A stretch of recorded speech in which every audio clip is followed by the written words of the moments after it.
السلام عليكم.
أعوذ بالله من الشيطان الرجيم. بسم الله الرحمن الرحيم. رب اشرح لي صدري ويسر لي أمري واحلل عقدة من لساني يفقه قولي. اللهم آت نفوسنا تقواها وزكها أنت خير من زكاها أنت وليها ومولاها وأنت على كل شيء قدير. السلام عليكم ورحمة الله وبركاته. My brothers and sisters, I hope you are all doing well.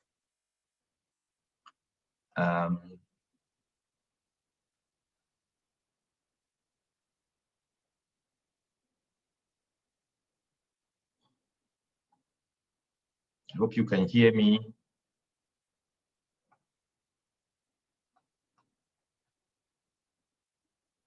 MashaAllah. Okay. Jazakumullah anna kull al-khair. And I hope we are all learning and taking our lessons seriously. It is really very, very packed, though. As we said at the beginning, the course is is actually not normal. So we are actually in the era of not a lot of things are not normal, are they? So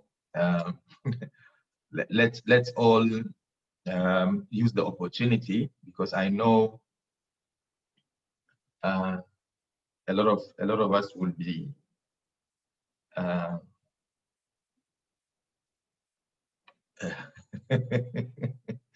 Khalifa. I won't mind you, Khalifa. Okay. It really so much appreciating and as well as satisfying to find out that there are brothers and sisters out there who are ready to sacrifice time, energy, and resources to ensure that goodness prevails. And that is very important. So wherever we are as people, as believers in Allah subhanahu wa ta'ala, our intent shouldn't be for only ourselves to live and die, but for us to live for others to be able to also benefit from everything that Allah subhanahu wa ta'ala endow us with. And so please, I will take this opportunity to beseech every one of you that let's take this particular course very serious, because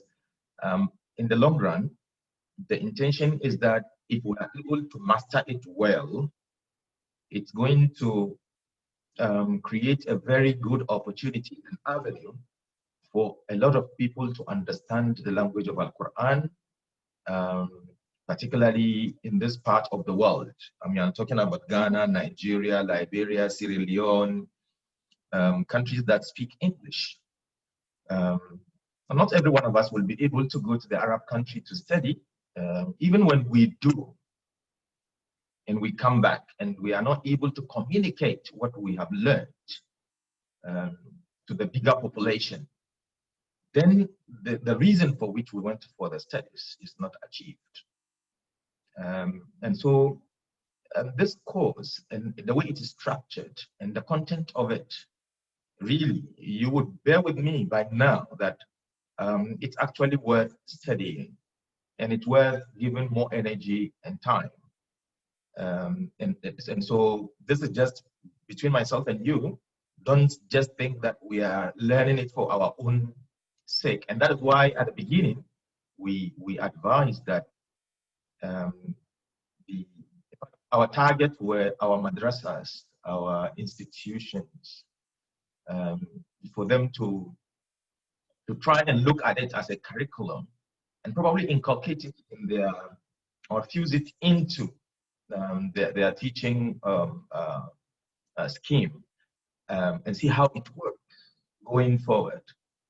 You know, so we have mentioned it, I think, in the beginning during our briefing first day, that we would want all of you to take it as a task that after the course you would be able to teach others. And in fact, I also share with you that there is an incentive, particularly for the madaris. By the close of the year, the madrasa that is able to bring us, at least 10 people who are good, and an individual also who is able to bring us at least 5 who are good, there's a very good incentive, not only for him, but also for his madrasa, as well as for the participants, because we're going to bring the participants to a Zoom live session like this and run a quiz that every one of us will witness and look at them perform. That will say, yes, in fact, you have done your bit and you are able to train others also, you know. And who knows, this might be your sadaqah jariyah, you know. And for those who have also made this particular endeavor possible, we ask Allah subhanahu wa ta'ala to bless them all. And may Allah subhanahu wa ta'ala have mercy on all of us. Okay. Now, let's go straight to our discussion. We are doing Nahu.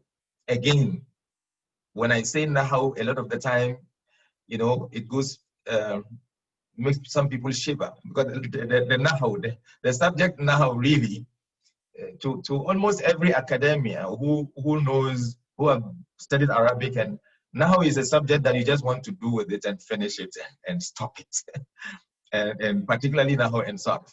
But then, it's also a subject that you cannot really understand the Quran well without it. And so we have decided that we are going to learn it, and learn it in the best way that we will be able to convey to others. You know, that is really one of the reasons for which we are learning. That it's easy now for me to say, okay, I can actually teach Nahu now. It didn't used to be so. Nahu is about, I go to Makaranta, I go to Madrasa, I go to my Ilekeum. The Yorubas will say Ilekeum, right? I go to my Ilekeum and then I go and study and for myself. But this topic or this subject, and the way we teach it, is easy for you to transfer. In fact, if you don't do that, you don't get the real thing. For it to settle in you, believe me, you have to start teaching. The first day you learn 3 types of words, go and teach someone. The second day you come and learn all the fragments, go and teach someone. Just get somebody, even by force, get him to get seated, tell him, look, I have learned something today and I need to share it with you. He said, what? I said, well, you know that the whole of the structure of the Arabic language is in three stratas: the words, the fragments, and the sentences. If you are able to know the words, kinds of words, 3, kinds of fragments, 5, and kinds of sentences, 2, like a football field, then do you know that you have finished all the things that we have been learning in Nahu is actually in here. Then the person will say, wow, is it so? Yes. Then you start going into details of the isms, the fi'l, the harfs, the idafa, the mawsuf sifa, the jar majrur, you know, that is it. And believe me, wherever you will go, you would be, you would be sharing knowledge with others. And no one will learn Nahu, no matter how high he has gone, will tell you that, no, you are saying something else. Definitely, he will attest to the fact that you are really discussing Nahu. Okay? So quickly, today's discussion is about Jumlah. And we have now, so we see, we are moving step by step. I'm sure if you have the design in mind, you will know exactly where we are. We have finished the words, we have finished the fragments. Today we are going to the sentence. And by the time we read the sentence, and that is Jumlah Ismiyyah, I'm sure by now, a lot of you would be confident that, look, all the terminologies are in place. The terminologies that I need to use, they are almost all in place. No much is left. All that I'm left with is next week. The whole of next week is going to be for that small devil called fail, okay? We're going to deal with it next week. But this week, the whole of it is about ism, and harf, right? Now, let me share one thing about you, about the lessons we have taken so far. The first one is that the kinds of kalima, anwa al-kalima, the 3 that we have learned, ism, fi'l, harf. When we came to learning the fragments, one very important thing we realized was that there is always a relationship between the ism and fi'l the ism and harf when it comes to fragments. So when we talk about fragments, murakkabat naqasa, or shibhi jumla, if you can call it, fi'l is not involved. Fi'l is not involved. Is that clear? Very good. Number 2, anytime I see the harfs that we have learned so far, what are the harfs that we have learned so far? The batakalawa, min fi an, ala hatta ila. Then the inna, anna, ka'anna, bi'anna, li'alla, lakinna, layta, la'alla. All these harfs that we have learned, they do not occur before a fi'l. They occur only before an ism. So you see now, you're holding on certain markers. So, batakalawa, min fi an, ala hatta ila, 11 huruf jar. They don't occur before a fi'l. So anytime you see them, what comes after them is an ism. Isn't that interesting? Isn't that something really to hold on to? Very important. Because if you note the huruf al-jar, then you also note the inna and its sisters. Then you realize that anywhere you see them, definitely there is an ism after them. It wouldn't be a fail. I remember yesterday, some of you, or 2 days ago, when we were doing the Arab, one word came, and then I think it was a fail. Then there was that fail was made nasb. And then when I asked, what is the status of the ism and what made it nasb, I think somebody did mention that it is the lam. Okay, for instance, the word liya'lama, thinking that that lam is harf jar, but that lam is not harf jar. Harf jar doesn't precede a fail. That lam is something else. We'll come and learn it, inshallah. So, very important thing. The harfs come before a fail. Harf jar and other words, nasb, inna and its sisters. All of them precede an ism. So you see, it has really solved a big thing for you, that anytime you see them, you are expecting a fail after them. Sorry, you are expecting an ism after them, not a fail. So if fail is not involved in the case of huruf al-jar and in the case of adawat nasb or inna and its sisters, right? Number two, the fragments are either ism or harf ism, right? The ones that are isms are idafa, mawsuf sifa, ism al-ishara wal mushar ilayh. The ones that are harf ism are inna and its sisters and its ism, as well as jar wa majroor. Note them down, keep them well, and inshallah, we have made a very big stride. Jazakumullah anna kull khair. We'll continue today, and when we come here, by the time we move into Jumlah, and that is Jumlah Ismiyyah, I'm sure you're going to be very comfortable with all the isms that we'll be having here and all the harfs that we have had so far, right? Don't forget, the harfs that we have so far are huruf al-jar and huruf nasb al-fi'l as huruf nasb al-ism, or the harfs, or they call them adawat nasb al-ism, inna, anna, ka'anna, bi'anna, lakinna, later, and la'alla. Okay. Let's go to today's slides. I hope you can see my screen. Okay. Now, Bismillah ar-Rahman ar-Rahim. Today, this is tabi', follow-up or continuation of al-murakkabat naqisa, and then we'll look at also anwa al-jumla, and then we'll look at al-jumla al-ismiyyah and fi'liyah. Of course, jumla fi'liyah is going to come next week. Then we'll look at i'rab, how to do the i'rab of jumla ismiyyah. Very interesting combination here for that day. Now, this is a very important information here we need to keep in our minds, right? We need to keep this information in our mind. That after completing the study of fragments, of course, when I say fragments, you know them. They are idafa, mawsuf sifa, jar wa majroor, inna, its sisters and its ism, as well as ism al-ishara and mushar ilayh.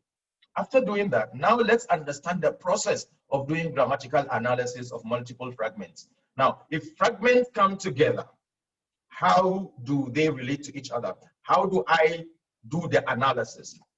Now, the question, of course, as I said, if you talk about fragments coming together, then we are moving into what? Having sentences.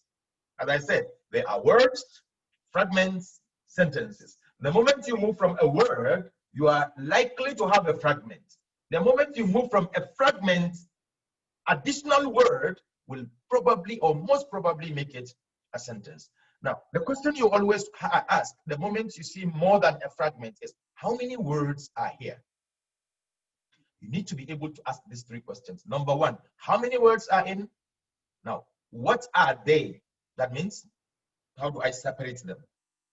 Number three, what is the role of each in the sentence or in the phrase or in the statement? So 3 steps. How many words? If you are able to do this, separate them. Keep them away from each other and look at them separately. Then number 3, tell what is each and every one of them doing in the sentence. What is the role that it plays in the sentence? These are the 3 steps that we must keep in our minds. Anytime I say, give me the i'rab of this ayah, or what is the i'rab of this statement, or what is the i'rab or the analysis or technical analysis of this phrase. So please keep this in your mind. I will ask them, and these are Edmudo questions, right? Please don't forget them. Good. Now let's look at examples, okay, for us to take. For instance, when I say bala'un min rabbikum azim, bala'un min rabbikum azim, you can see that this word bala'un, you see, I intentionally didn't put the haraka here, but you can see that this bala'un definitely is in. There are how many words here? Bala'un min rabbikum and azim. So I will say confidently that there are 1, 2, 3, 4, 5 words.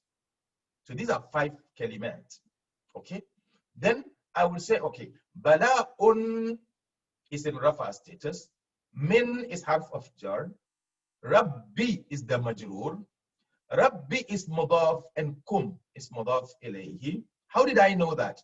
Because I know that this kum is a pronoun that whenever it is attached to an ism, then it will become mudafun ilayhi.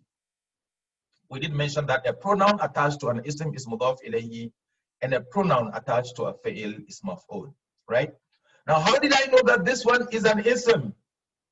No fa'il takes a kisra. No fa'il takes kisra. Very interesting, isn't it? Then azimun.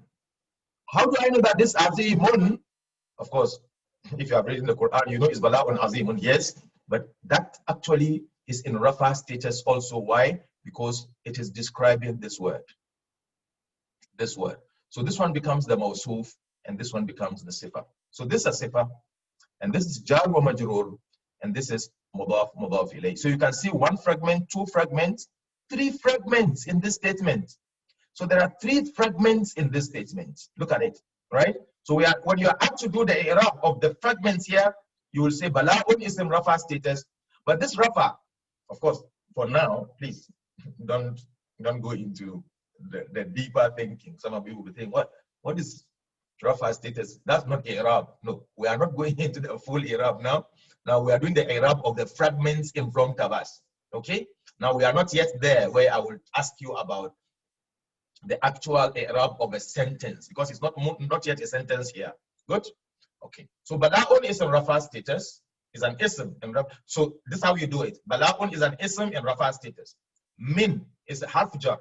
Rabbi ismun majrur. So jar majrur. Rabbi is mudaf. Kum is mudaf ilayhi. Azimun is sifa to bala'un.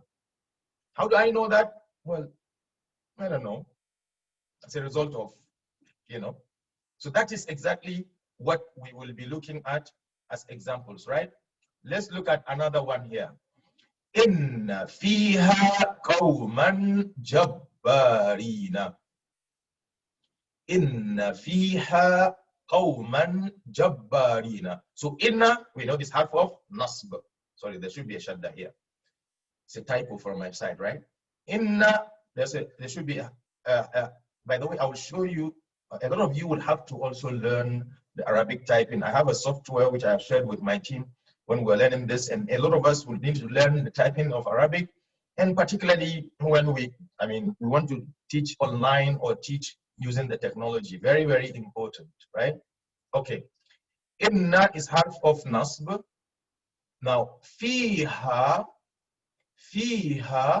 Now note, you remember the last time when I say the word inna is a harf, and it does not precede a fi'il or a harf.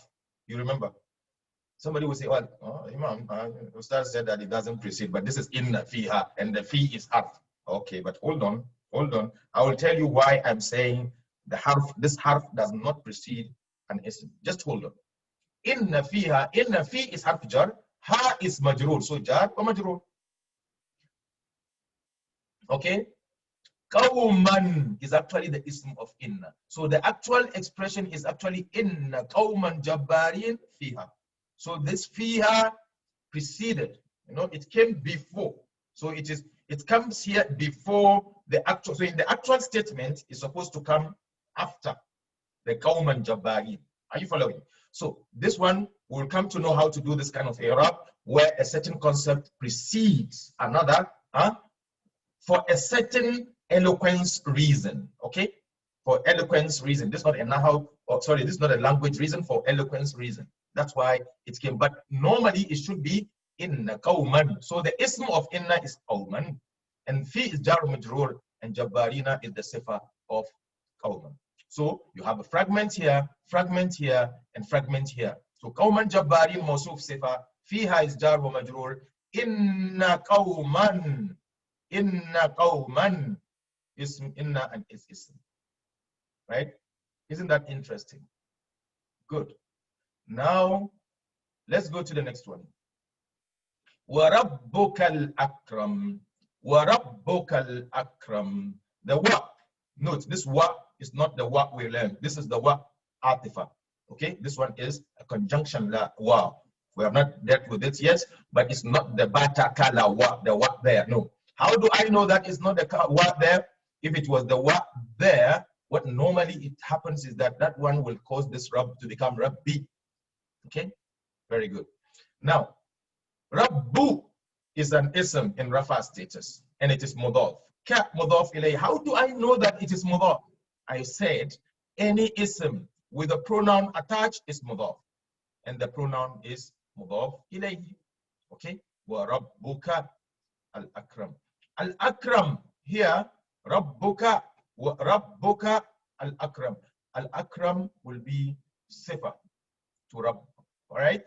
How does it become the sifa to Rabb? Right? Rabb here, somebody will say Rabb. Sifa mawsuf, they're supposed to be same in everything. في تعريفه وفي تنكيره وفي تذكيره and all those things, right? In a status, number, gender type, right? So, but what is happening here? This Rabb is actually not common. It's not nakira. Why isn't it nakira? Because it is attached to, it is a mudaf to a word that is proper, and every pronoun is proper. So it is also proper. Therefore, it makes sense that this is the sifa of Rabb. Okay. Janib turil aymana. Okay, I didn't want to bring this state. Okay. Janib turil aymana. So janiba is an ism in nasb status. Aturi, this one's supposed to be re, it will be. I intentionally didn't put the haraka, so you will know that this is harf, this is light, no alif alam, followed by, it has to be jar, because it is mudaf ilayhi. How do I know? Well, that's how, what we have learned, that two isms coming together, one of them light without alif alam, the other one in front of it would take jar, particularly when it is in this format. You see, it's having the alif alam, and this one would have kisra in this case. Why kisra? Because it is a word that it is singular. So all singular words, the form is also always ending sounds, right? Janib tur al-aymana. Okay, and the ayman becomes the sifa of at-tur. Okay. Okay, let me ask this question. I am sure a lot of you know this, that is part of the Quran. But it is al-aymana. But it is the sifa to at-tur. At-turi al-aymana. Okay? So at-tur al-aymana. Now, this word aymana is actually supposed to be aymani, normally. But because it is a sound that is known as siga muntahal jumuh or a siga mubalagha, any siga, any word in that format of aymana or afa'ala, any word in that, we'll come to that, is not for now, but I'll just say it now, that any word that is in this form of afa'ala, okay, afa'ala, like the word, like the name Ahmad, okay, Ahmad, this is what these names, okay, these words, these isms also fall under the partly flexible isms, which means they can be aymanu and aymana, but cannot be aymani, okay? But that's just by the way, okay? So this is mawsuf sifa, and this is mudaf ilayh. Laytani, later is one of the harfs of what? Nasb. Ni is like ana. So later, ni, later, and its ism, another fragment, right? Inna shajarata zakumi. Inna, harf of nasb, shajarata. So it cannot be two. Why? Because inna is here. So shajarata. Inna shajarata. So shajarata zakum. Will it be zakuma or zakumu? It has to be zakumi. Why? Because it is mudaf ilayhi to this word, shajarata. This one is affected by the inna, and this one is affected also because it is mudaf to shajara. So shajarata, and then zakumi, right? So these are how we do how we do analysis of fragments, as we have learned before. We are going to take a very short break. I will come back at exactly 10:30, that is 11:30 Nigerian time, for us to continue. And we are going to come in straight with some exercises from you. Some of you are going to do some analysis for me for the fragment before we move into الجملة الاسمية. سبحانك اللهم وبحمدك، أشهد أن لا إله إلا أنت، أستغفرك وأتوب إليك. السلام عليكم ورحمة الله وبركاته.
Assalamu alaikum wa rahmatullahi wa barakatuhu. You are all welcome back to the class. Let's quickly continue with our discussion. So we are looking at how to to use the terminologies that we have learned so far to start, you know, analyzing the verses from the Quran, and those terminologies, as I said, are how to say ism, fa'il, harf. This is an ism, this is a fa'il, this is a harf, and then the fragments or the sounds, as we mentioned, the u, a, I, rafa, nasb, jar, right? If it is light or heavy, if it is ending combination or ending sound, harf jar, jar or majrur, in case of the fragments, mawsuf, sifa, idafa, those things we have to start using them now. And what you realize also is that when I was doing the analysis, you remember, for some of us who have done the Arabic Nahu, that, okay, really what is happening here is that instead of me doing the long version of the Arab, what I do is to do the short form. That is, I just go into the core component and mention it, and that is all. The rest, I don't go into them, right? So for instance, when I say inna is half of nasb because it does nasb, that's what I want to know only. It causes nasb. And the ism in front of this, which is shadara, makes it what? Mansub. So this one cause, the cause of this shajarata, the a at the end, is this inna. And the kumi, the cause of this e is this, is the case that it is what? The two here are two isms coming together. One light, no alif alam, and the other one is jar, so idafa. Okay, so these kinds of analysis is what we are trying to do now. Okay, there was one left which we have not done, and I think that is what one of you will do for me now as a volunteer. As a volunteer, who would volunteer to do Bismillah? Actually, I left it out, but I was supposed to have done it before I left. So هذا ما قدر الله شاء وما شاء هذا قدر الله وما شاء فعل. Let's see if somebody will be able to do this analysis for me, for Bismillah. Ibrahim Raji, I can see your hand, my brother. Go ahead, unmute yourself and do Bismillah for us. Give us the common analysis as we have practiced here. Go ahead.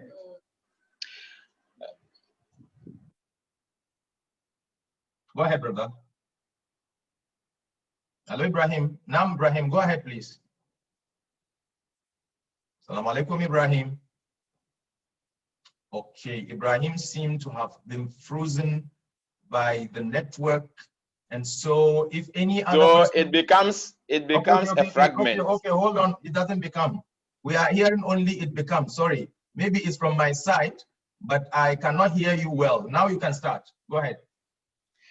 Okay, we say Bismillahir Rahmanir Rahim. Very good. The ba is part of huruf al-jarri, so it's jarri. Tell me, give us the huruf al-jar. What are they? We have min ila and ala fi rubba. No. That's not how we learned it here. Give us the same rhyme as we learned it here. The same rhyme as we learned it. Yes, is what? I hope I have your video. I hope I have your video. I have your video, so I will see your nice face. Right? Go ahead. Okay. Batakala ma. I hope you are not speaking another language, Ibrahim. Go ahead. Okay, we have batakala ma.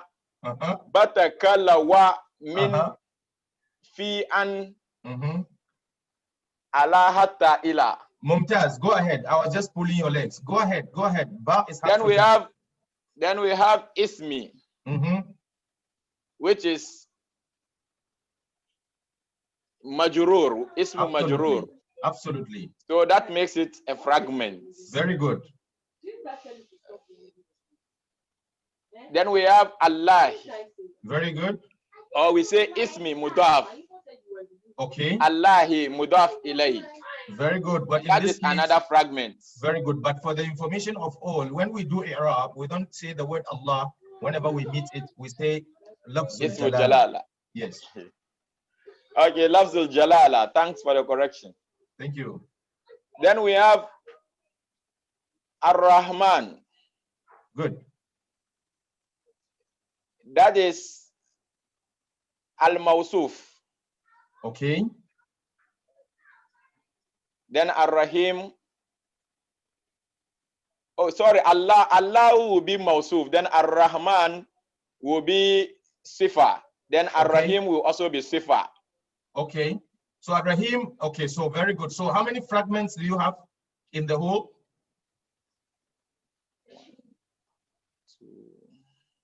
So with Bismi, we have one fragment. Good. Ismi and Allah, we have another fragment. Very good. Allah and Rahman, we have another fragment. Very good. And Ar-Rahim, we also have another fragment. Very good. Okay. So Ar-Rahim is a fragment to which word? Or Ar-Rahim is a sifa to which word? To Allahi. Very good. I needed you to make this very clear. Very good. Thank you very much, Ibrahim. That Ar-Rahim is not a sifa to Ar-Rahman. Ar-Rahim is sifa to Allah. So Ar-Rahim is sifa number 2, whilst Ar-Rahman is sifa number 1 to Allah. Thank you so very much, Ibrahim. Jazakallah khair. I really appreciate that. Okay, let's go to the next slide. Can I have another volunteer? Quickly, can I have another volunteer? I thought I saw one hand go up and came down again. Okay, that is okay. Nasiba Ninche, go ahead. Nasiba, you can unmute yourself and do bi'iznillahi for us. Assalamu alaikum. Wa alaikum salam wa rahmatullah. So B is harf of jar. Yes. And then idni is ism of B, like ismun majrurun B. Okay. So B is jar and idni is majrur. Very good. And then Allah is lafzul jalala. Lafzul jalala. So how many fragments do you have there? We have one. Bi-idni. One. Bismi. Bi-izni. Yeah. Are you sure? Okay, Hawa is raising her hand, right? Hawa. Thank you very much, Nasiba. No, we have two. We have two. Nasiba. Okay. Which one is the other one? We have the idafa, idnillah. Absolutely correct. Yes. Yes. Yes. Very good. So we have iznillah. So we have the izni and then iznillah. So we have jar majrur and we have mudaf ilayh. So the lafzul jalala will take what form? What will be the status of lafzul jalala? Is it who, her, or he? Mudaf ilayh. So what will be the status? What will be the form? The endings. So idni now becomes mudaf and lafzul jalala Allah becomes mudaf ilayh. So what haraka will be on the ha? Kesra. Very good. Thank you so much. Thank you so much, Nasiba. Jazakallah khair. But I will let you go, Nasiba. Stay on with me. Do this one.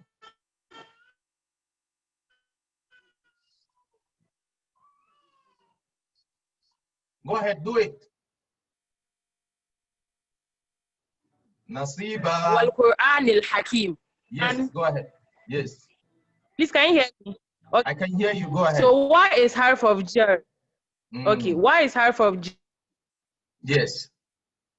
And Al Quran, its majroom is sifa to Al Quran.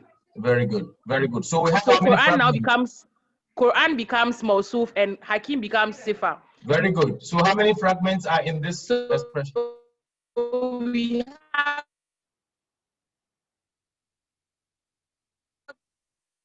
three. While Quran is another fragment. Did you say 3 or 2? I said 2. Very good. Okay, go ahead. Let me give you the last one before you go. Kulla shay. What is the last haraka? It's Yes, okay. I'm giving you the last. Good. Well, it's good that you came. Yes. So today you take all the beatings that you have not been taking. Give me this last one. Okay, kulla is special. Yeah. Yes. Special idafa here. So this special mudaf. Very good. So shay'in will be what? So shay. Yeah. So this mudaf ilayhi. Very good. Very good. Mudaf ilayhi. Very good. But which kind of the special mudaf is this? Is this the non-flexible one or the flexible one? Yes. Yeah. Which kind of special mudaf is it? Is it the flexible one or the non-flexible one?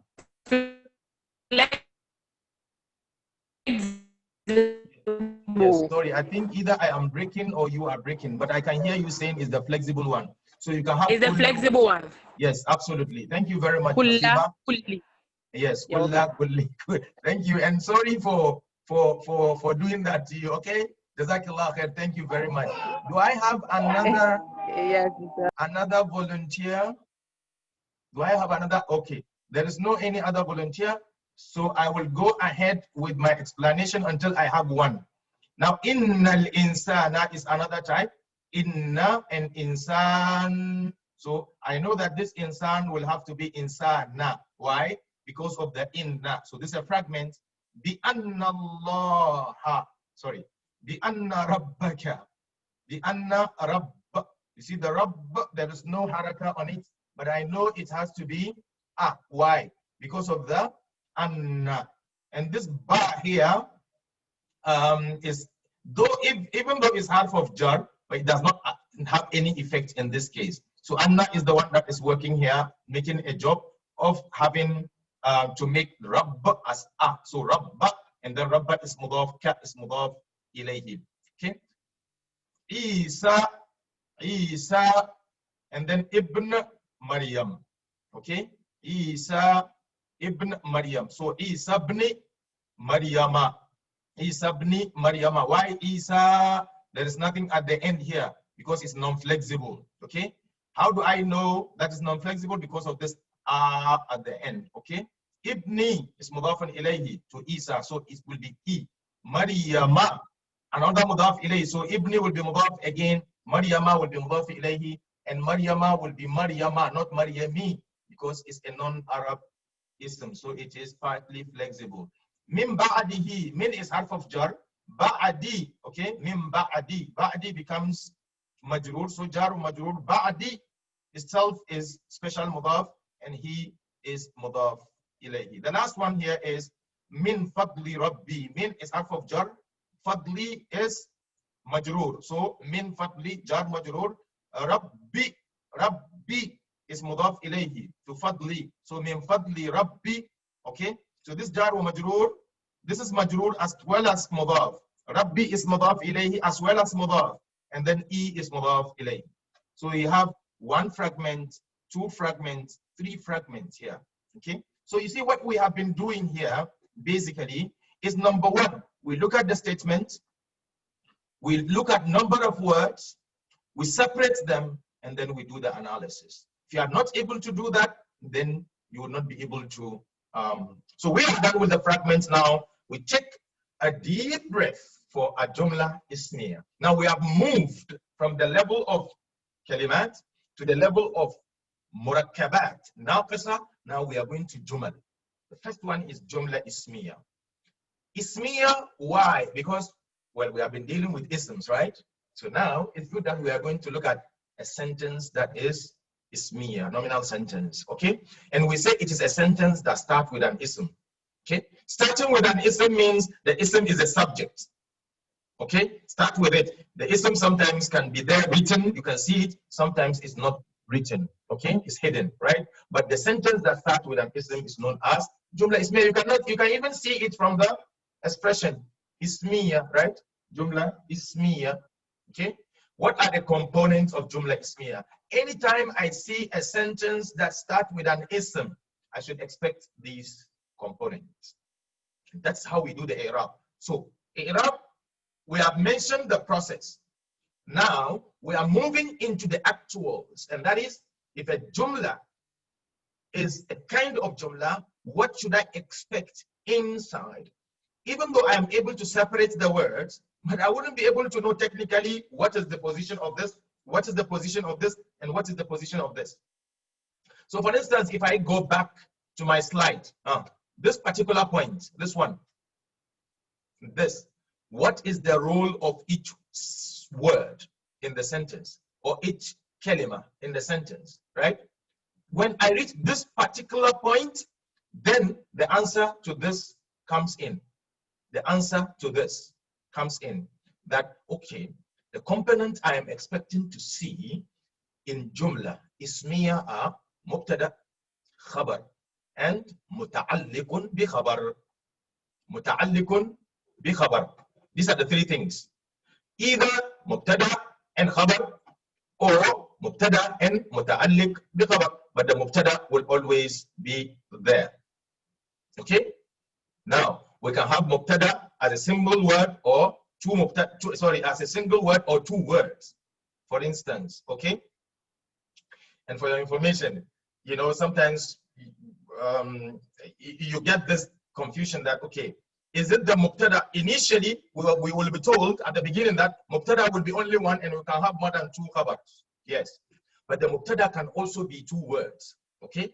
For a start, when we say Qul huwa Allahu ahad, huwa Allahu are both Mubtada. Okay? Al-ahadun becomes Khabar. Okay? But when you come to a deeper or a more advanced level, you will know why huwa Allahu is actually considered as both of them as Mubtada, because they are both in a basket of Mubtada. Okay, so Mubtada can be one word and it can be also two words. Khabar can be one word and it can also be two words. Muta'alliq bi Khabar. What is this MBK? Now MBK is not like like a certain university or a certain degree. This is Muta'alliqun bi Khabar. These are all some of the acronyms that we use here. So when I say MBK, you should know what I mean. MBK is Muta'alliq bi Khabar and it's accepted. Please don't tell me that this one, if we take it, if you take this one to Saudi Arabia, they won't accept. I mean, I just want us to understand now. Okay, to understand. Let's do it our own way. At the end of the day, the target or the intention is what? Understand the Quran. If this can help us know the Quran, please, MBK would not cause a fight. Okay? Don't go and say, one called MBK. Please, just for it to be easy and fun to learn. Okay? Muta'alliqun bi Khabar. Now, Muta'alliq bi Khabar are of two types. Always, the Muta'alliq bi Khabar is either Jar wa Majroor or special Mudaf. And Mudaf, it's Mudaf ilayh. So, now you are getting another information here, very important. That anytime we say Muta'alliq bi Khabar, it has to be either Jar wa Majroor or special Mudaf. Of course, and it's Mudaf ilayhi, right? So these are the things that constitute MBK. And anytime you see them, then you realize that the Khabar itself has gone for a party. So they take the position. And that's why it says Muta'alliqun. So there is a Khabar, but Khabar has gone to a party. And now Muta'alliq is there to hold the fort, right? So that is the meaning of. So it's actually Mubtada, Khabar, or MBK. Again, Mubtada, Khabar, or MBK. Or Mubtada, MBK, Mubtada, Khabar. Okay? So now let's go to the next slide. Please don't forget those things that I've just mentioned. How does it work? How does this whole thing work? This Mubtada, Khabar, MBK. How does it work? Mubtada will start a Jumlah and raises curiosity. Now, this is very important. That's how you get to know the meaning of Mubtada. Yabtadi'ul Jumla, ibtada'a. It starts the sentence, okay? Wa yuqi'u tawahhum. Then it brings up a curiosity that, okay, then what? A word is mentioned, an ism is mentioned, and then it causes curiosity. It brings, you know, tawahhum. You now start thinking, what about it? That is the nature of Mubtada. And then the khabar or muta'alliq bi khabar will come and do what? They will come and satisfy or they clear the curiosity raised by mubtada. That's how it works. So anytime I mention the mubtada, you realize that people will be waiting to hear something because it doesn't make sense. Yes, the mubtada is an ism. Yes, what? What about it? The khabar, that's why it's called khabar. Khabar, labari. Okay, labari. Actually, the word khabar, the labari, Hausa is from the word khabar. Okay, lakhbari. That's what it is. Lakhbari, right? That is khabar. Khabar comes to wipe out or satisfy the curiosity that is raised by mubtada. Now, MBK are of two types. That is what we mentioned. MBK are of two types, right? Jar wa majroor and idafa of the special mudaf. Not any kind of idafa, not any kind of idafa, but that of the special mudaf. And that has the zarf al-makan, like fawqa, tahta, bayna, amama, khalfa, kuddama, and those words, right? They make up the MBKs, متعلق بخبر. This is very important so that we know that, well, anytime I will have to say متعلق بخبر, then it has to be one of these. Okay? Good. Let's look at an example. Al-bustanu. Now, you see, when I say al-bustanu, for instance, al-bustanu, then I kept quiet.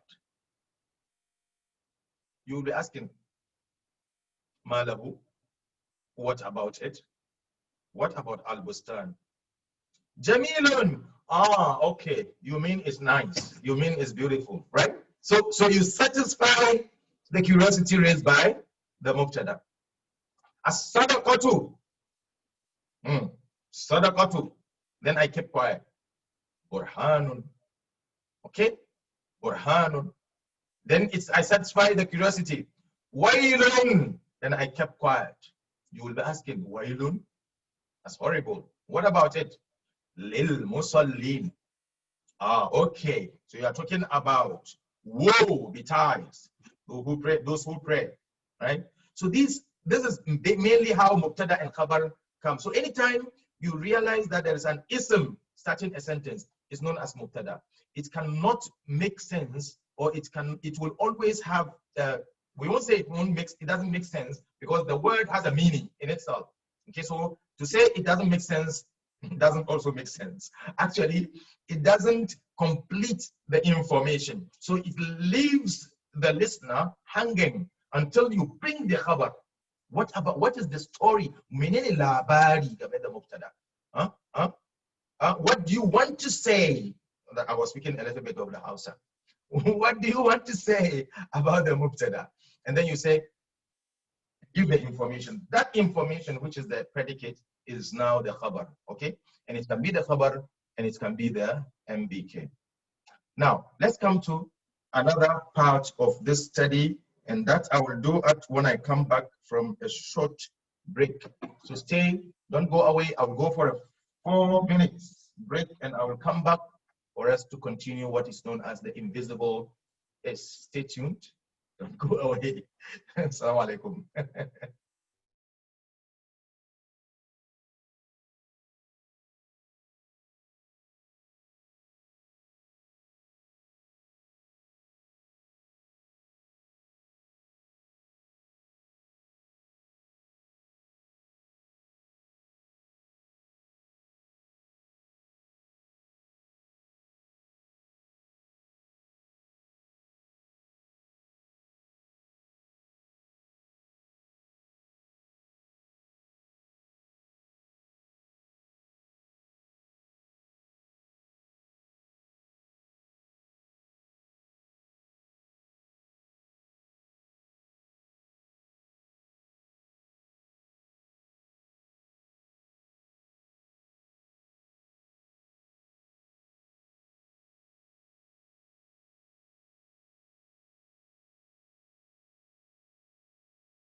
Assalamu alaikum wa rahmatullahi wa barakatuhu.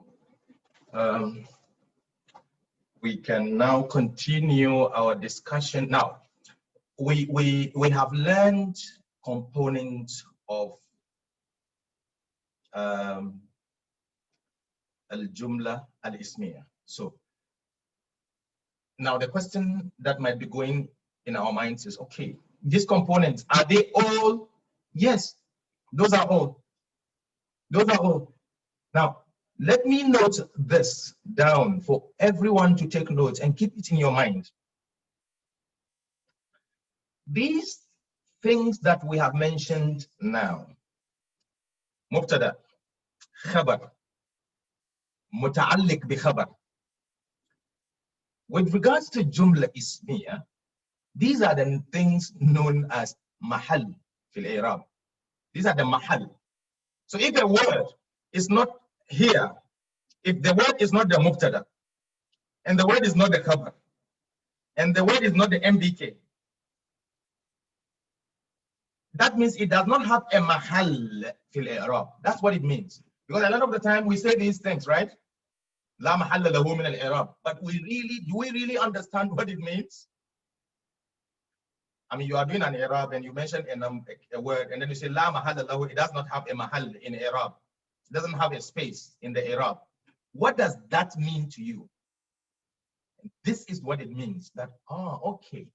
So if a word is not mubtada, and it is not the khabar, and it is not the muta'allik bi khabar, then it can be there maybe as a fragment, as a different jar wa majroor, or harf of something, a lot of them. But as they are not standing in place of one of these components, then you call them la mahalla laha min al-i'rab, which means that word is there, but it's not having or taking one of these components position, or is not taking one of these positions. Then we say la mahalla lahu min al-i'rab. It is you do the i'rab and then you say la mahalla lahu min al-i'rab. I believe a lot of us have been saying la mahalla lahu min al-i'rab, but really for us to understand really what it really means, I'm sure you need to know these technicalities. We will come to Jumlah fi'liyah and you will learn that one also. If a word is not a fi'il, fa'il, maf'ul, or muta'alliq bi fi'il, then it is la mahalla lahu min al-i'rab, which means laysa lahu mahall. Wal mahallat hadhihi, this mahal, they are what? Those components. The mahal are the components. So if the ism is not mubtada, it's not khabar, it's not MBK, even if you don't say la mahalla lahu min al-i'rab, it's still la mahalla lahu min al-i'rab. Okay? And that's one of the things, very beautiful thing about this particular course. When I do share with some of my colleagues, and I say, well, you see, we learn the nahaw, yes, and we learn it academically. But really, when it comes to its practicability, a lot of us are missed out, or we are lost. We don't know how to practicalize it, and it is because the methodology is not more into us doing it practically. It's more about academics. Then I'll come and do an i'rab, and then I will baffle everybody. ربك رب is مرفوع بالضمة الظاهرة على آخره والكاف ضمير مبني على الفتحة في محل رفع, and all those. But what does it mean? What does it really add up to the meaning of what I want to know about Rabbuka? Or you have a kalima that is having a harf like alif al-maksura at the end. The which we say it's non-flexible. Okay, I know the meaning of non-flexible. Simply means if the word is supposed to be having dhamma, the dhamma will not appear. If it is supposed to have kisra, it will not appear. If it is fatha, it will not appear. That's the meaning of non-flexibility. So I say it's non-flexible. Isn't that understood? But when you go and learn it more in the conventional manner, they will tell you that the Musa or the Salwa is مرفوع بالضمة المقدرة على آخره منع من ظهوره اشتغال المحل. All those, they are good for you know, for the nahaw and exhibition of your knowing of the Arabic language. Yes, but what does it add to the actual meaning of what that word does in the sentence? So what we do is we cut off all those long i'rabs and we go straight and say, what is it that I will know to assist me in having an idea about this ayah? Simple. Marfu because it's fa'il, finished.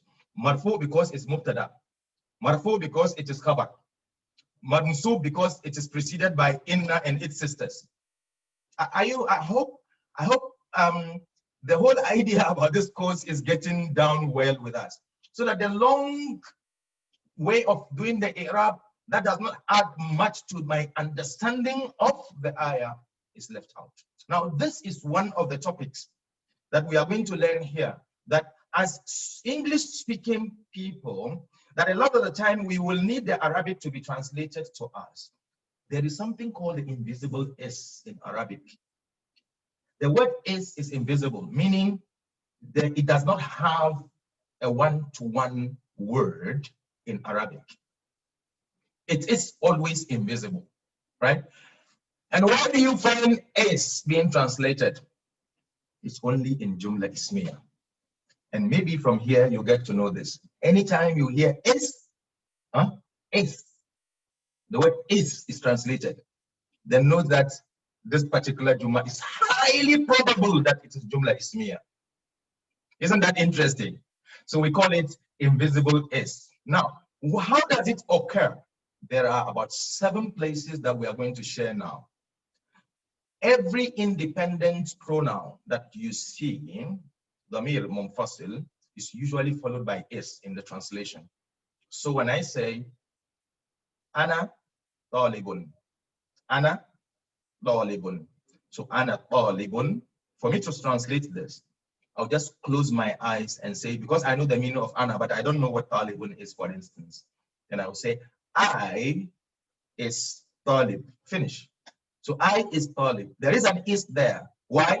Because the rule, the qaida in Nahaw says, anytime there is dhamir munfasil, an independent pronoun, there is always an is after it when you translate it. I hope that is very clear. Number 2. Okay, so this is an example. Ana Muslimun. I, of course, I would say I is. Sorry. I mean, is and all its variables, right? Is and all its variables, depending on what is the subject, okay? So it can be it can be it can be where, and so on, right? So I am a Muslim, okay? So that you will say, well, I is a Muslim, even though I have heard that language before when we were in Egypt, right? Good. Okay. Pointer words. You remember them? Asmal Ishara. هذا هذه هؤلاء ذلك أولئك, and then had the tilka, all those asmal ishara, they are all followed by an is.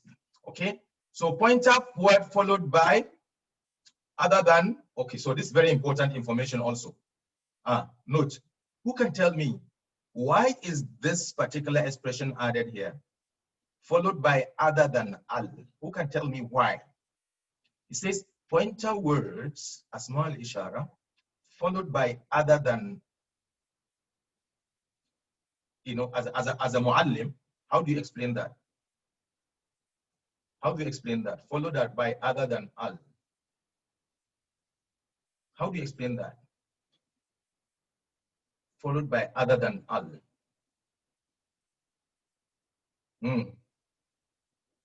Yes, Ishaq, you want to say something? Are you raising your hand?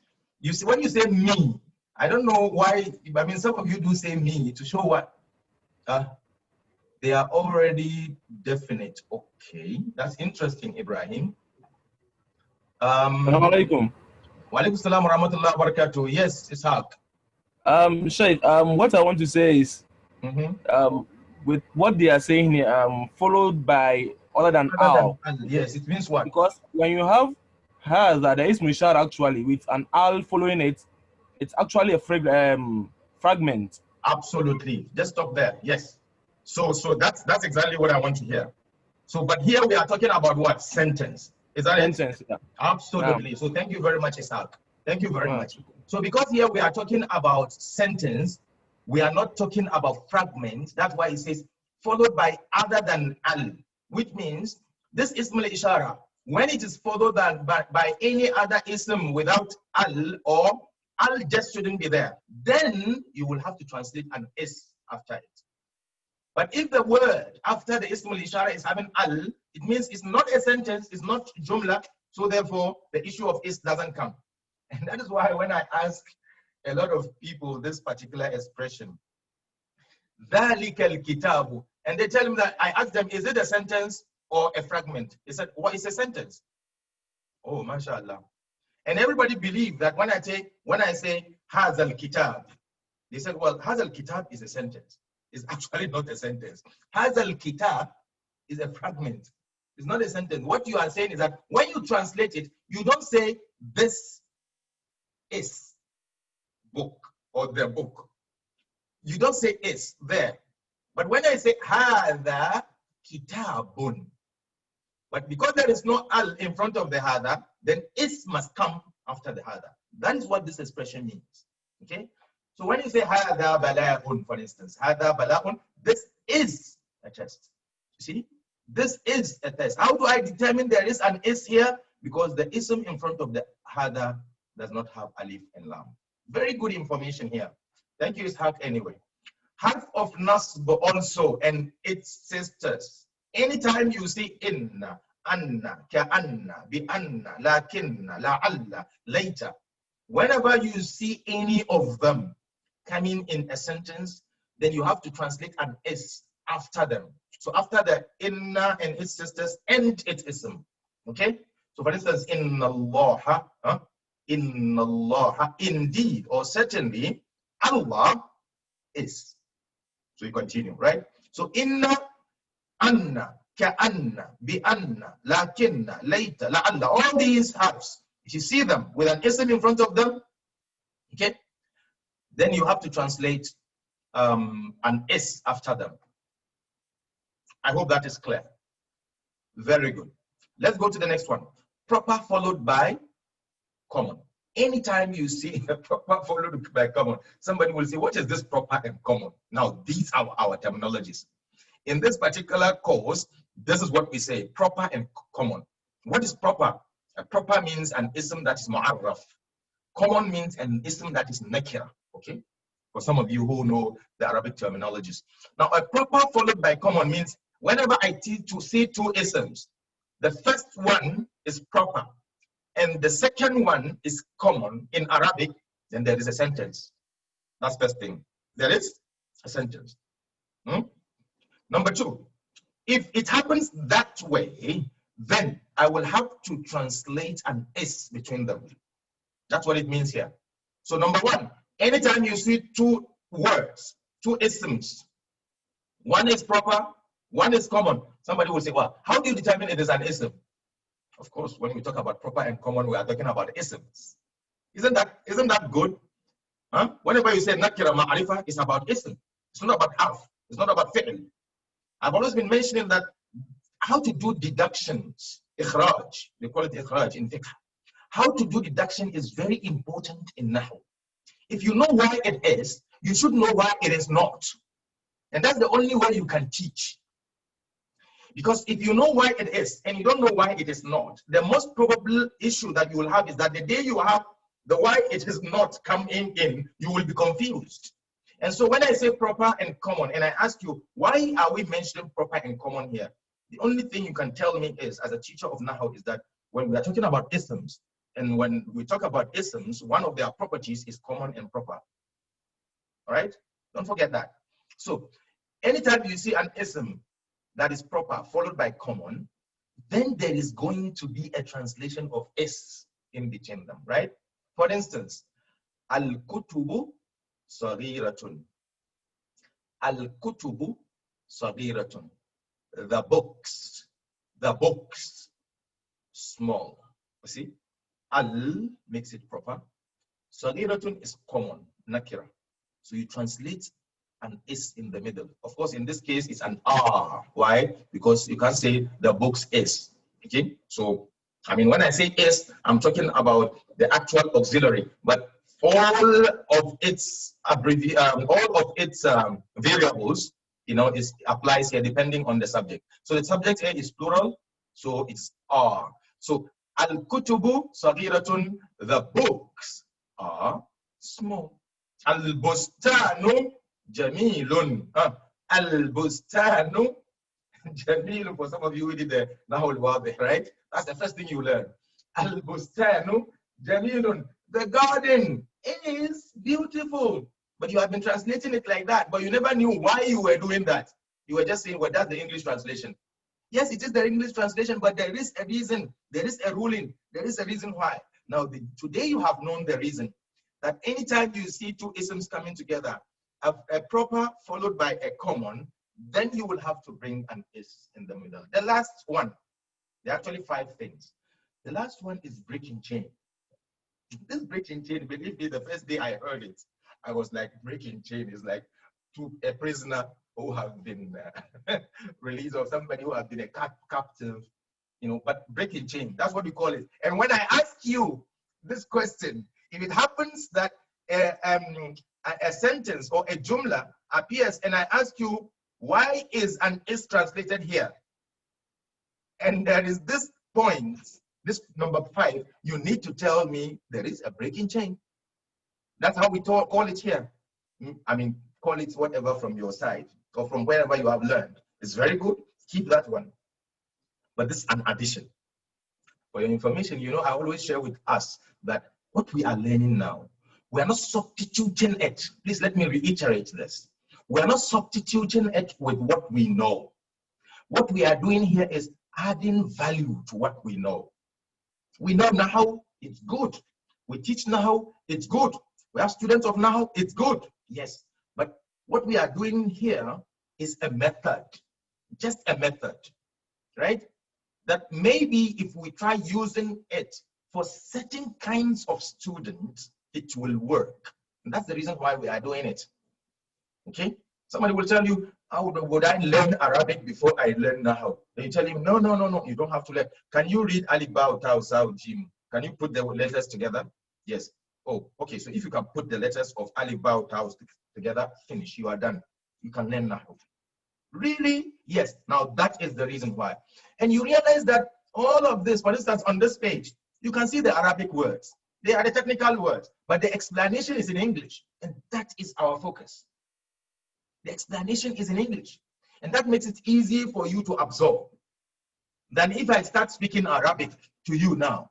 You would have to understand the Arabic first before you come to, by the time I realize it's 2, 3, 4, 5 years and 10 years, right? Good. So it's a breaking chain here. Take it like that. Breaking chain. So what is it about this breaking chain? A breaking chain means, you remember the chain we are talking about here is having two isms coming together. You know, from the fragments that we have learned, when two isms come together, one of them is light, no alif or lam, followed by jar, we say it is idafa. When two isms come together, both of them having the same property, status, number, gender, type, we say it is what? That it is mawsuf sifa.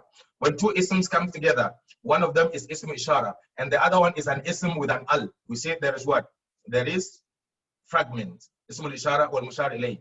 So this is what we are discussing. Then suddenly we are saying two isms can come together and they will look like mawsuf sifa. Physically, they will look like mawsuf sifa.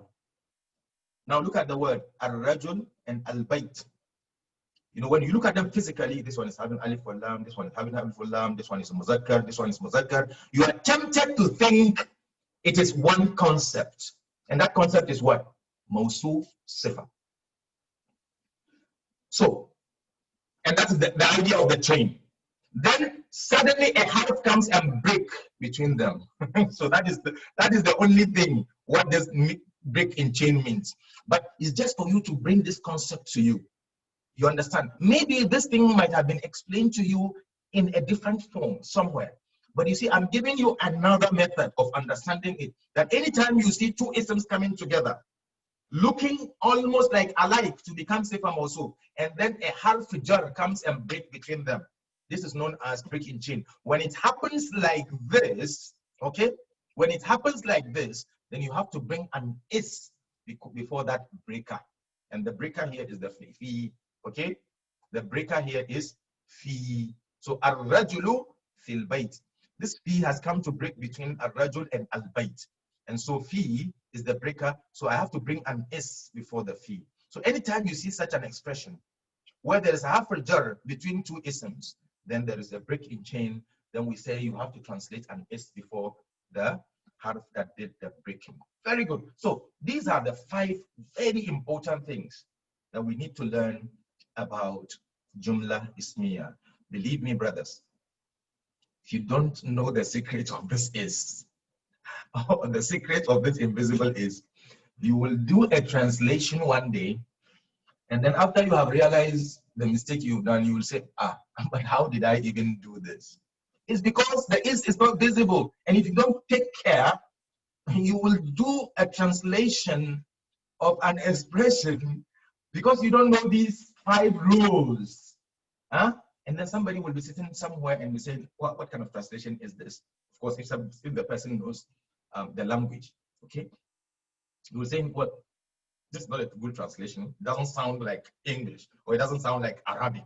It's an Arabic expression given to you, and then you translate it in English. It doesn't make, it sounds a little bit, and that is the reason why when it comes to Arabic language, and translating it into English, if you don't know some of these things, they are known as the exuberance and deficiency in translation, where in the source language, sometimes you will need certain words which will not appear in the destination language, or sometimes in the destination language, you don't need certain word, but in the source language, you'll find the words there, but you ignore them when you come to the destination language.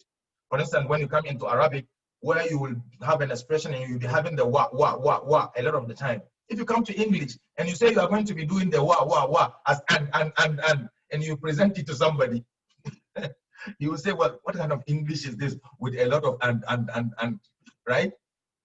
English will just take an apostrophe to replace the wa, for instance, and so on. So these are some of the things that we will learn going forward, that anytime an is found in a sentence, either is, or are, or was, or were, all these words from the present and past form of this auxiliary, then we say that there is an invisible is there, and it can only occur in these 5 different situations. An independent pronoun after a pointer word that is not having alif and lam, after inna and its ism, and after a proper between a proper followed by a common, as well as between 2 isms for the breaking of the chain. Okay, we'll take a short break and we come back. When we come back, we are going to do some exercises to test and try ourselves. I hope we are learning, and I hope we are making good use of this opportunity. Subhanakallahumma wa bihamdik, ashhadu an la ilaha illa anta, astaghfiruka wa atubu ilayk. I will come back shortly. Assalamu alaikum.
Assalamu alaikum wa rahmatullahi wa barakatuhu.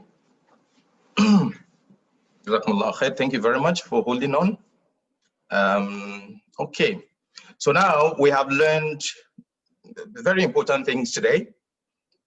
One aspect of it is the Jumlah Ismiyyah and the components of Jumlah Ismiyyah. That means anytime I see a Jumlah that starts a sentence, but let me say an ayah, because we are talking about the Quran here, right? Anytime I see an ayah starting with an ism, then I should know that I will be expecting to see Mubtada, Khabar, MBK, right? Now, we've mentioned what this Mubtada, Khabar do. What do they do? The Mubtada raises the curiosity, and the Khabar comes to clear the curiosity. And the MBK actually stand instead of the Khabar. Whenever there is no Khabar, you will find the MBK there. So note, we don't have the Khabar and the MBK, right? Most of the time you see the MBK is there because the Khabar has gone for an errand, right? And the MBK are of two types, Jar wa Majroor and special mudaf. Then we come to understand what is known as invisible S in Jumlah Ismiyyah. Well, this is interesting that this invisible S, anytime we talk about it, we are talking about Jumlah Ismiyyah that happens, and then when you translate it into English, you bring in an S, the word is and its sisters. We can say is and its sisters, right? Is, are, or starting from are, is, and then are, were, and was, or something, right? Yeah. These words can only appear in Jumlah Ismiyyah. And these are the 5 places, right, that we have just mentioned where they can occur. By that, cumulatively, we have finished Jumlah Ismiyyah, right? Okay. So let's look at, let's look at an example here. And let's see if we can go through these ayats, right? Quickly. How do we do the analysis for ذَلِكَ مِنْ آيَاتِ اللَّهِ? Take your fingers ready on your computers as well as on your phones. Now the class will start. I'm sure some of your fingers are itching to start the typing. I know that there are some experts in the typing thing, right? And there are others also who can come and share their voices and their videos with us. But for now, we are going to the majority, and the majority are those who would like to do the texting, right? Okay, so let's take from right. Inna Ya'juja wa Ma'juja mufsiduna fil ard. Now we want to do the analysis. The first question I want to ask, how many words are in this ayah? How many words?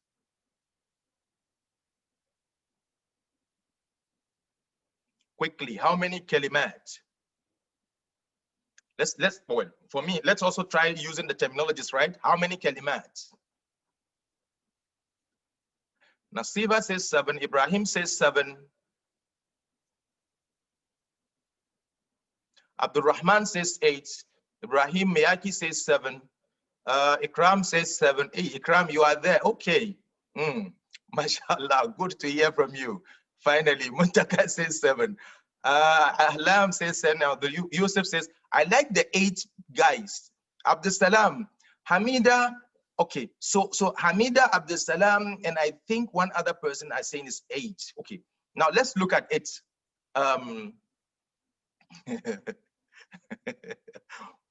Can you give me the 7, each and every one of you? And those with the 8, I don't want to jump the gun. Those with the 8A, I have a 6 also. Please give me yours, each and every one of us, because that's how we do i'rab anyway. I'rab, that is the process. First, you need to be able to know how many words are here. Then you will now separate them by indicating them. Okay, so for instance, let me try and see. Okay, let me leave it for you. Okay, Ahlam says inna. No, I want you to do all. So in one line, don't enter. Just say inna, comma, that, comma, that, comma, that. Yeah, yes, Abdul Salam. You know it. Abi, you know that. As for Baba Salami, you know the technique, right? So let's see what Salami is saying this age. Inna ya'juja wa ma'juja mufsiduna fi al-ard. That's interesting. Okay. Ibrahim Miyagi says, Inna ya'juja wa ma'juja mufsiduna fi al-ard. Okay, now I know makan al-ikhtilaf al-ulama. You see, and that is why sometimes when you see the difference between the ulama, please don't jump into saying, oh, your own alim is the best, or the other one is not. Sometimes it's something really very, very small. And maybe if the other one would have taken cognizance of that, he would have said, oh, is that the difference? Then, okay, this one there, we can overlook it, right? Okay, yes, Bashir, yes. I like that one. In Ya'juja wa Ma'juj. Are you putting commas? Ikram, I need to know where you, okay, so your separation is your space. In Ya'juja wa Ma'juja mufsiduna fi al-ard. So you are part of those who say 7. Ahlam says inna Ya'juja wa Ma'juja mufsiduna fi al-ard 7. Okay. In Ya'juja wa Ma'juj. So the difference now among the two opinions, okay, is about the al-ard. Yes, it's about al-ard, if you all agree with me, right? That al-ard can be ardun and al-ard. And that is correct. Yes, that is correct. I like that idea. That will tell you that, in fact, we are coming, because the word al-ard can happen to be ardun, okay? So, therefore, it is only with the Asma Allah al-Husna, you remember, it's only with the Asma Allah al-Husna that I said it's not allowed for you to separate it from the ism, right? Do we all agree now? Do we all agree now? Please, can you agree with me that, yes, we can say it is 8, but those who said it's 7 are actually not far away, right? Yes, let's agree on that, right?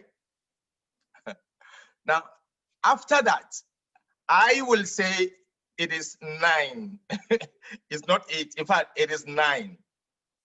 Okay? Aha. But that one is for another day. That one is for another day, right?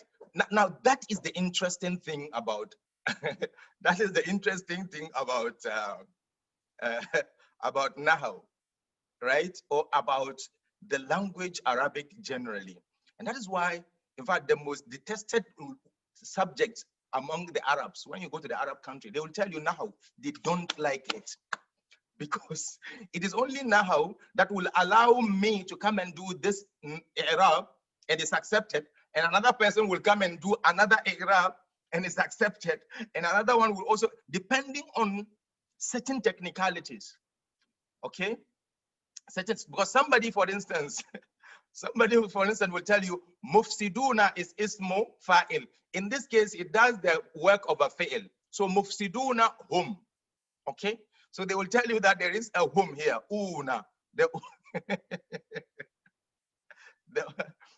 So I'm just trying to tell you that that is all about learning. Don't learn and feel as if it's done. I'm perfect and it's finished. After this, I mean, it's done. At the beginning of this course, I did mention that u, a, e are the sounds or the forms that the ism can take. But as we were going, there was an ism that has an a. But I'm still saying that it's in rafa status, but it's having an a, right? Anta is having an a. But we all also agree that it is in rafa status. Why? Because it's a pronoun. So anta is having an a. It's not having the dhamma for it to be in rafa, but still we said that it is in rafa status because it's a pronoun. So there are reasons why certain things can be said. Sometimes when you get them, What you do as a student of knowledge is just take a step back, hold it up, accept it, go back, do your studies, and come back and say, oh, mashallah, it's good that I listened to you. But if you think that you are done, I mean, it's only Allah subhanahu wa ta'ala who is perfect anyway, right? So yes, I'm just pulling your legs saying that, look, don't think that, oh, it's done. But it can also be another interpretation will tell you that this particular word, which is mufsiduna, if you come to do the sarf, it's called ism fa'il, right? In that case, this ism fa'il can do the action of a fa'il, okay? Anyway, so now that is the first aspect. Now let's do the i'rab. Inna ya'juja wa ma'juja mufsiduna fil ard. How many fragments are here? Now we are finished with the words. We are finished with the words. Now we are going to look at the fragments. How many fragments are in here?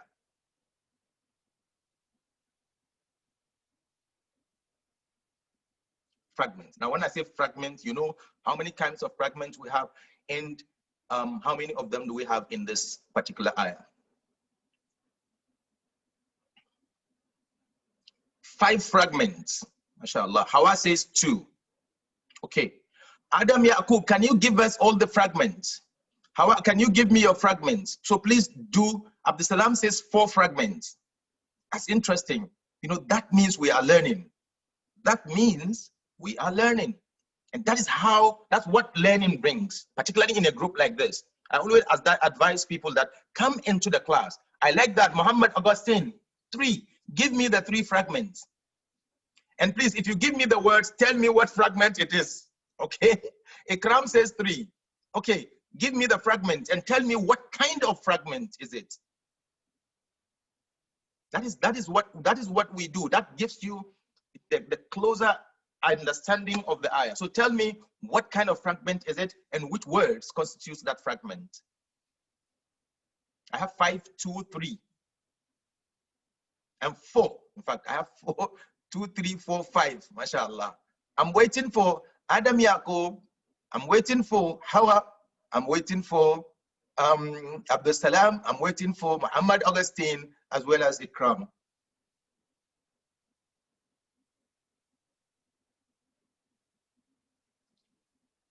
Okay, Hawa says inna and its ism. Okay. That is, okay, so you mean inna ya ajuja. Okay. And then jar wa majrur. You mean fil ard. That's interesting. Okay. So Hawa, you are done. I'm waiting for the 3 members. So Muhammad Augustine and Ikram, you can make a collaboration there and then maybe bring out with a consensus because you are the ones with the 3. And then those with the, okay, I only have those with the 3, with the 4, 1 person, and then 5. Abdul Salam, I'm waiting. And Adam Yaqub, I'm also waiting when you said there are 5 fragments. Okay, we have now seen another one. Khalifa says, Khalifa, you are not part of this equation. Please hold your fire. Aywa, Ahlam. Now, you see, now we are having seconders. You know, there are people who know how to second. There are people who also know how to raise their hands and come and face the screen. Others also are very good in typing. Kullun, every one of us is good, right? وَكَذَلِكَ جَعَلْنَاكُمْ أُمَّةً وَسَطًا. Others are, okay, let's see what Ikram is saying. Inna and its ism. So you mean inna ya'juja. Jar wa majroor. Okay. Okay. So Ikram is coming back to Hawa and saying, well, she agrees with the 2. And I think, yes, we will agree with the 2 and say it is 2. As we even wait for Abdul Salam, I'm sure here is fuel. Okay, let's listen to Muhammad Augustine. He says, Inna ya'juja wa ma'juja. I like that one. They are ism. And mufsiduna fil ard jar wa majroor. Okay. Okay, now note. Let me explain this with what Muhammad Augustine have just said. Inna Ya'juja wa Ma'juja. This is not, this one you are having more than one expressions here. Inna Ya'juja here is the fragment. What has broken between these two expressions, and so it's not considered part of this fragment. Okay, so Inna Ya'juja is one fragment. What is not one of the hurufs that make a fragment, so they cannot be a fragment here. Okay, now before I do that, let me finish with Abdul Salam. Abdul Salam says Inna Ya'juja. Inna is ism. Inna Ya'juja. Inna.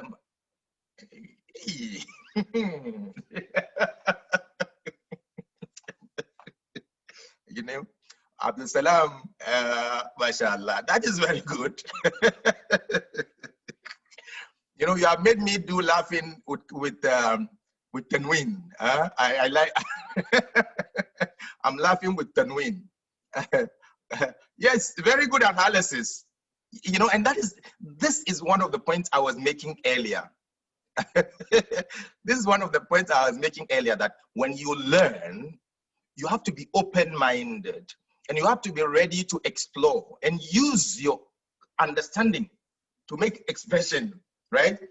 Just try to make it convincing to the listeners. Good. So let me just finish Muhammad Augustine's explanation, and then I'll come to Abdul Salam. Now, Muhammad Augustine, Inna Ya'juja is the fragment, but the wa is atifa. This is a conjunction. We have not dealt with this yet. The ma'ajuj at the end of it does not, I mean, you don't say inna ya'juj wa ma'ajuj. Inna ya'juj is the fragment. So wa ma'ajuj is not a fragment. Mufsidun, ma'ajuj mufsidun is not a fragment. But then fil ard is the fragment. So when we say a fragment is jar wa majrur, we don't include the ism before the jar. It's only, that's why we say jar wa majrur. Inna wa ismuha. That's the meaning of fragment. Fragments are always two kalima, two words. Fragment is not more than two kalimat. You remember we mentioned that a fragment is more than a word, but less than a sentence, which means it's only two words, right? Good. I hope that is clear for Muhammad Augustine. Okay, thank you. Now, let's come to Sheikh Abdul Salam. Now, he says that Inna Ya'juj is one fragment. And then Inna Ma'juj is another fragment, and he is right. Note, he is right. Actually, because the word wa, we will come to learn more about it. Anytime you see a wa, what it does is, it tells you that the word before and the word after have the same, should I say, properties, okay? In the Arab. Sometimes it's not even one word, sometimes a whole expression. The moment you see this wa, it's called atifa. This is not the batakala wa, it's not one of them, right? This one is not half jar. This one is conjunction. When it happens like this, the word after it, you can see that this one is this one is So this, because this one is this one will also be So the ruling that this one takes by the effect of the inna affects the word after wa immediately. Right? Very good. So I think this will make it a good lesson, that anytime we see wa, we look at the word in front of it, and then we will realize that the word in front of it and the word before it are in the same, having the same properties. So that, I believe, is what Abdul Salam means, Inna Ya'juja and Inna Ma'juja. So yes, what Allah is saying is that indeed Ya'juj and indeed Ma'juj. That's what it says. That's the meaning. Because the wa puts these two together. Right?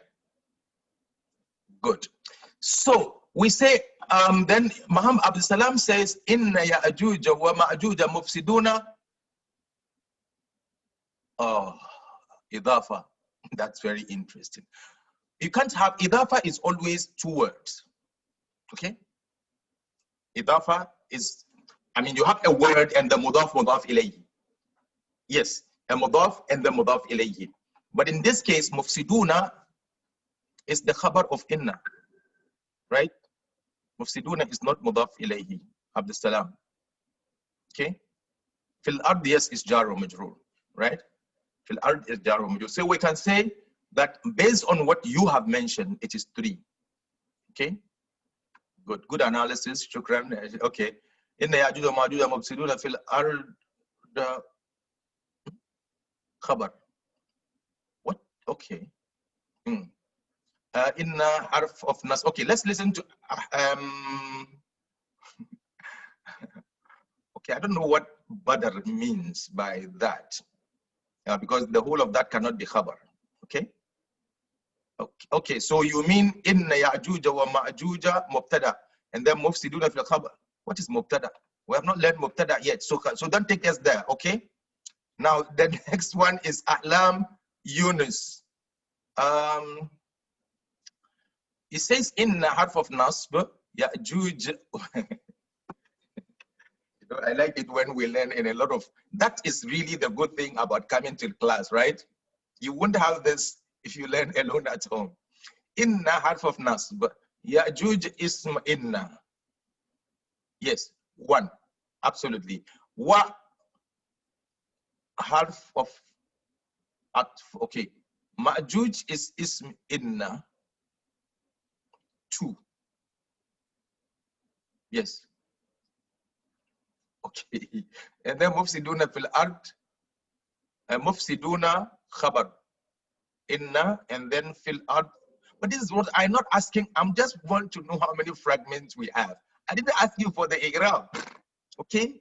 We're not doing the full i'rab now. We are just looking at the fragments. Okay?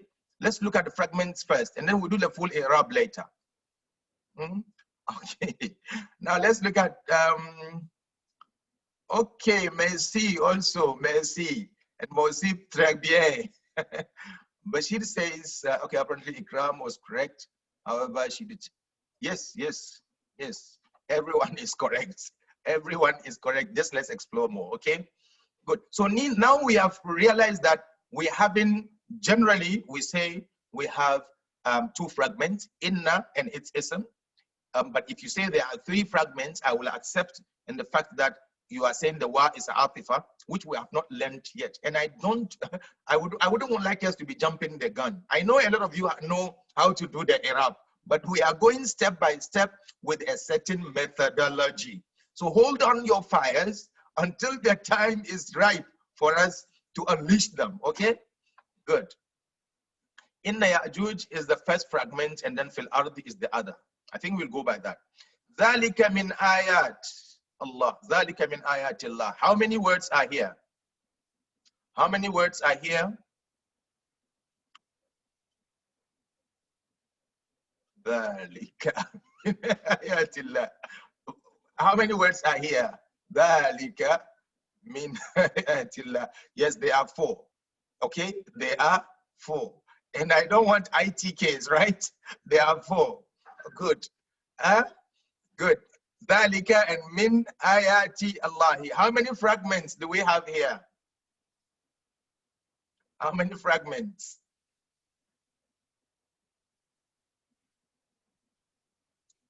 How many fragments do we have? Ishaq says 3. Muhammad Augustine says 2. Muhammad Augustine and Ishaq, can you tell us what it is, the 2, and what is it, the 3? Rayhana, you said 2. What are they? I like the participation. Hawa says 2. Hawa is a master of 2. Ikram says 3. Okay, let's go. What are they? What are they? Okay, my time is almost due, but inshallah we'll be able to do another 1 or 2, inshallah. Okay, Ikram says pointer word, harf of, but you have given us 2. Okay, you have given us 2 here instead of 3. You said 3. Ishaq, where are the 3? Reload and shoot. Idafa. Okay, that's interesting. Zalika min. Zalika min. Okay, that's interesting. And ayatillah. Very interesting. Hawa says idafa and harf of jar. Idafa and harf of jar and special idafa. And special idafa. Interesting. Badar, what are they? Badar, what are they? Jar wa majroor and okay, what is jarun and idafa? What is jarun? Jarun is just a harf. It's not a fragment. Okay? Khalifa. Senior Khalifa.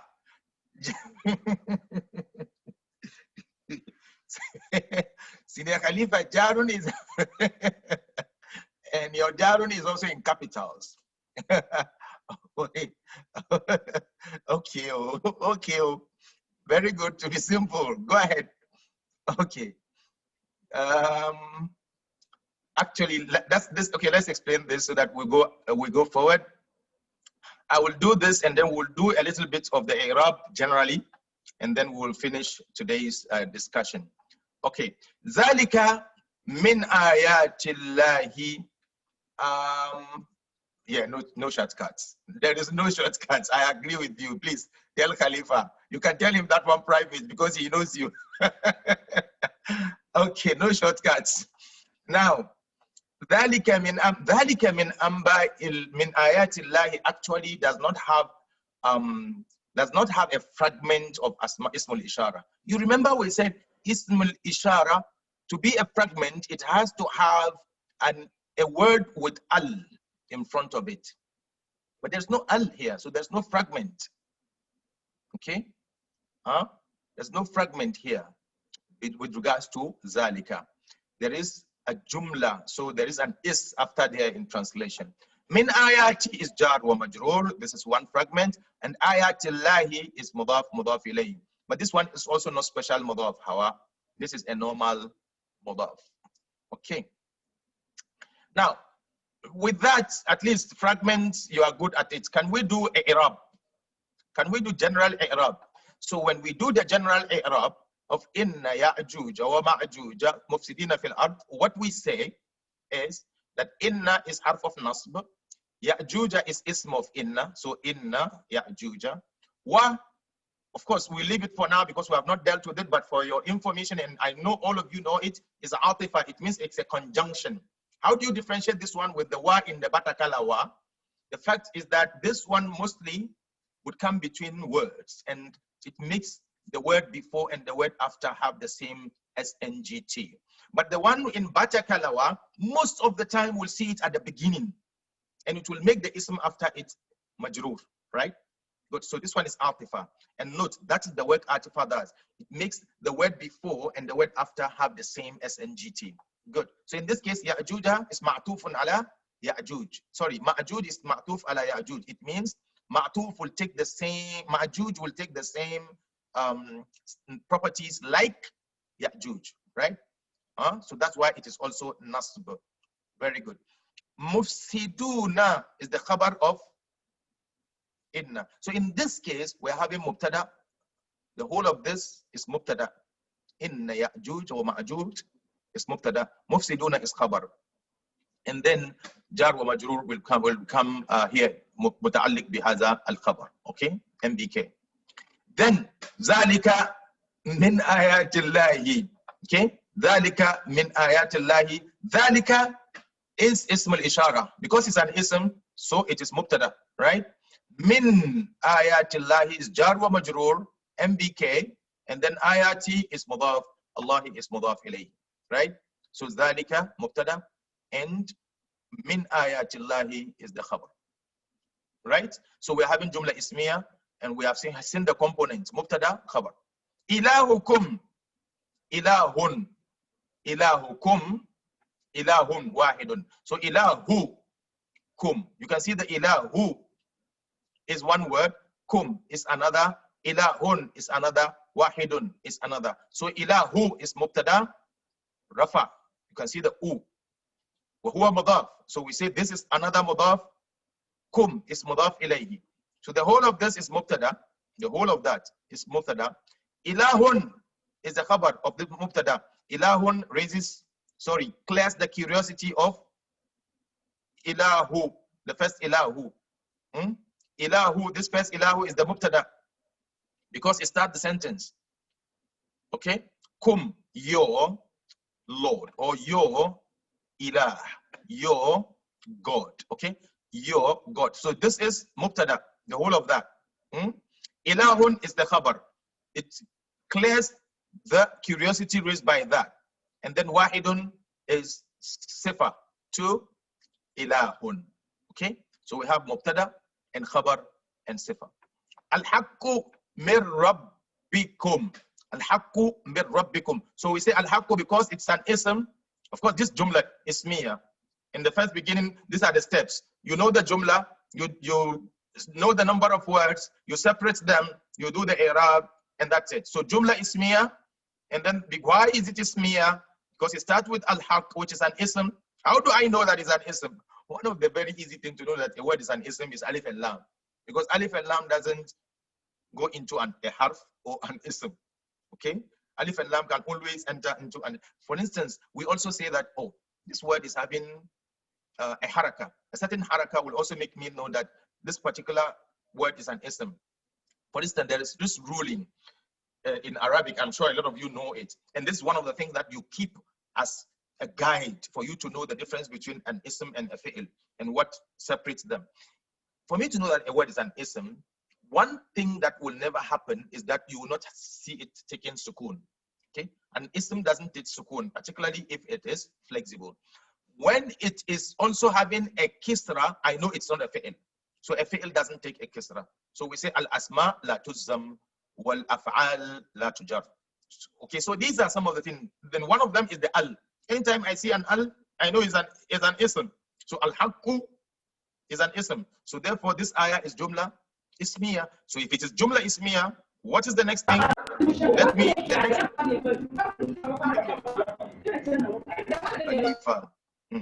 Okay.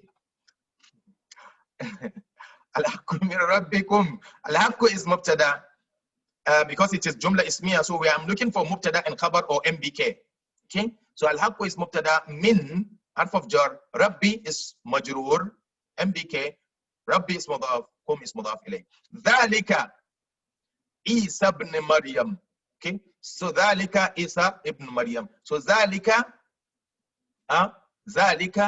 Isa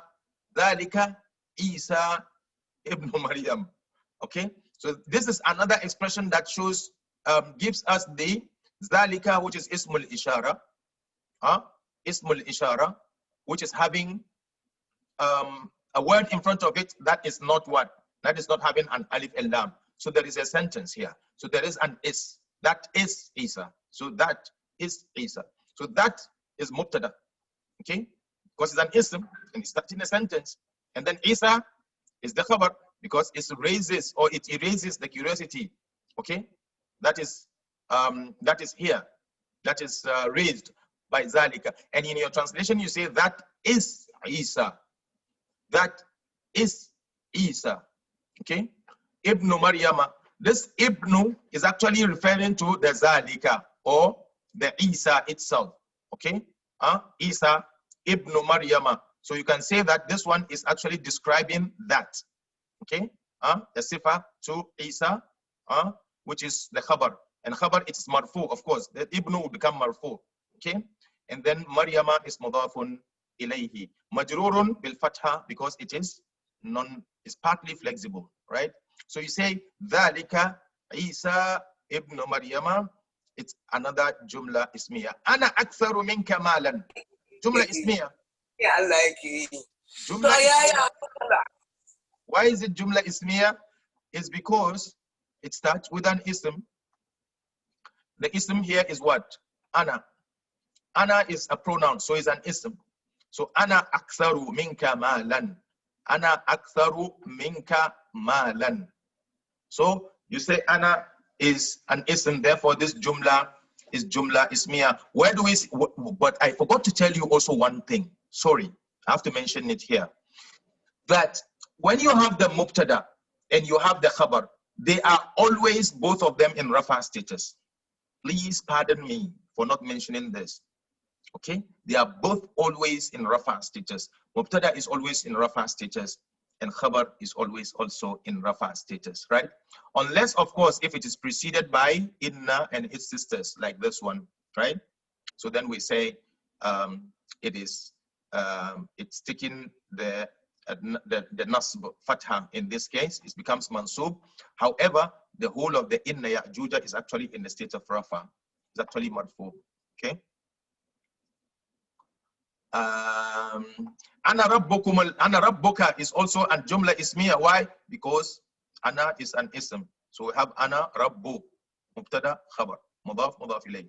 فَلَعَلَّكَ بَاخِئٌ fa atifa. This one we have not dealt with this yet, but لَعَلَّكَ, لَعَلَّ we have dealt with. لَعَلَّ is one of the harfs of nasb.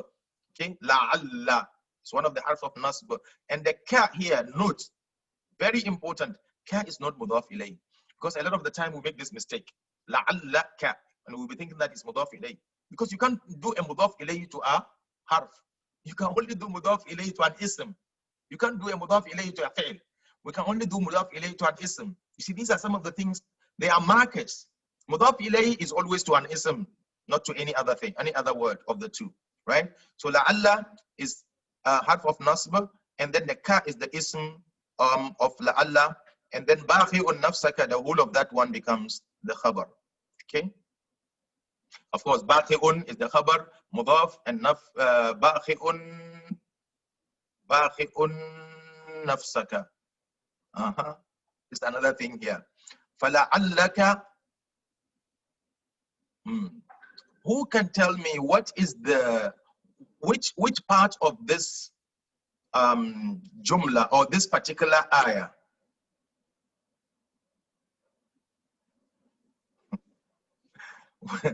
which part of this particular ayah do we have, or how many, do we have a fragment in this ayah? فَلَعَلَّكَ بَاخِئٌ نَفْسَكَ. Do we have a fragment in this ayah? Abdul Salam, what is your question? Please type. What is the fragment there? What is the fragment there?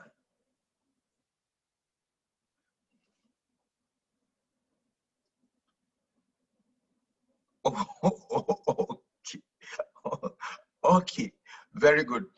Okay, but what is the relationship between Bakhi'un and Nafsaka? What is the relationship between Bakhi'un and Nafsaka?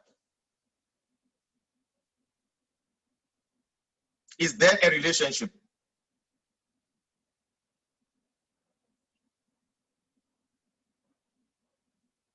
La'alla and its ism. So you mean Nafsa is the ism of La'alla?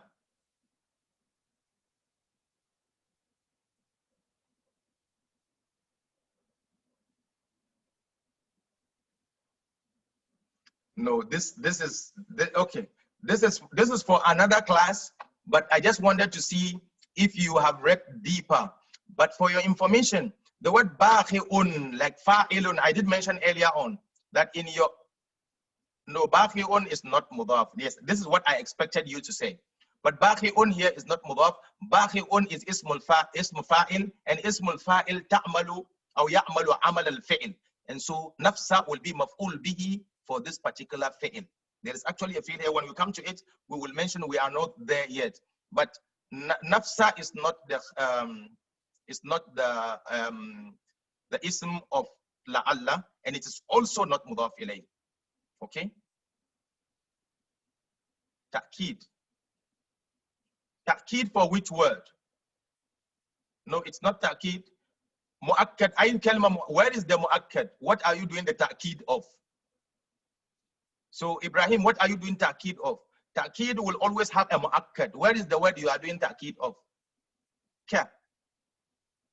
But la'allaka baqi. No, because the ka, you are doing the ta'kid of this ka. How can you do a ta'kid before mu'akkad? A mu'akkad will always come before ta'kid.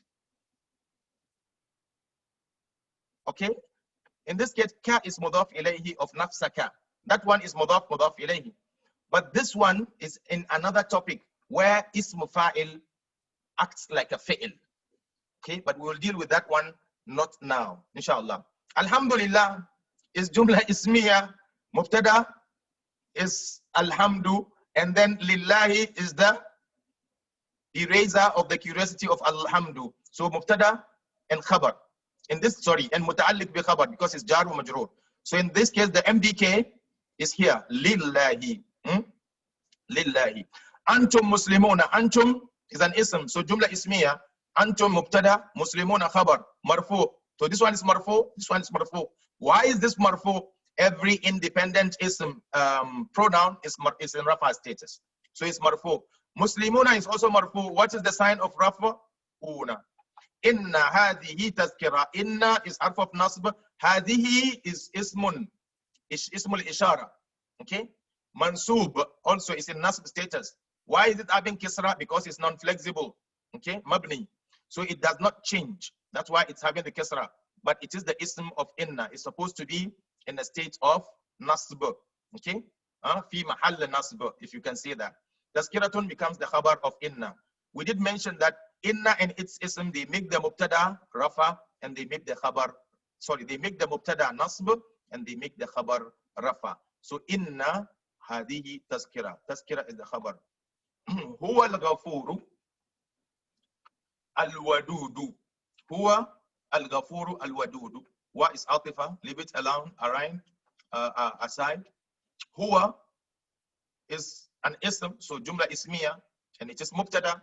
In your analysis, Mubtada, in your analysis, anytime you see an ism starting a sentence, it means it's Jumla Ismiyyah. If it is Jumla Ismiyyah, then I'm expecting to see Mubtada, Khabar, or MDK. In this case, we have Huwa as Mubtada. Al-Ghafur is the Khabar of Huwa, that is Allah subhanahu wa ta'ala. Al-Wadud is Khabar Thani. Note, this Wadud is not a sifa to Al-Ghafur. This one is Khabar to Huwa. Okay, so we have Khabar 1, Khabar 2. Wallahu min wara'ihim muhitun. Wa is another atifa. It's a conjunction. Allahu is the Mubtada because it's an ism. Min is half of jar. Wara'i is the majrur. So jar wa majrur. And wara'i is a special mudaf. Him mudafun ilayhi. Muhitun. Of course, this jar wa majrur, later we'll come to learn something called muqaddam and muakhar. In this case, this jar majrur has come before the khabar, and the muhitun is the khabar. And this has to do with balagha. There is eloquence in taqdeem and ta'khir. When Allah subhanahu wa ta'ala wants to be specific and absolute in something, you know, it is preceded, the MBK is preceded or is made to come before the actual khabar in this case. Okay, so we say wallahu muhitun min wara'ihim, actually wallahu muhitun min wara'ihim, but because Allah subhanahu wa ta'ala wants our mind to drive into exactly where that attribute of ihata is to the people, so Allah says min wara'ihim, as if Allah wants us to quickly bring our mind to the destination of his ihata. Okay, so these are balagha reasons for that is why you bring the MBK before the khabar. But normally, the MBK will come after the khabar. Okay? Huwa Allah, he is Allah. He is Allah. Mubtada khabar. Hada wa billahi tawfiq. Inshallah, next week when we come, we will come and discuss Jumla Fi'liya. And before next week, brothers and sisters, there's going to be a pep talk, okay, which I am inviting all of you to come and join us, inshallah. So on Saturday at 8 p.m., that is 20 hours GMT, we're going to have, normally we have pep talks with some of our students who are learning online, the adult madrasa, who are also learning online. Inshallah, we would like, somebody is asking me a question. Somebody is asking me a question somewhere. Abdul Salam, can we say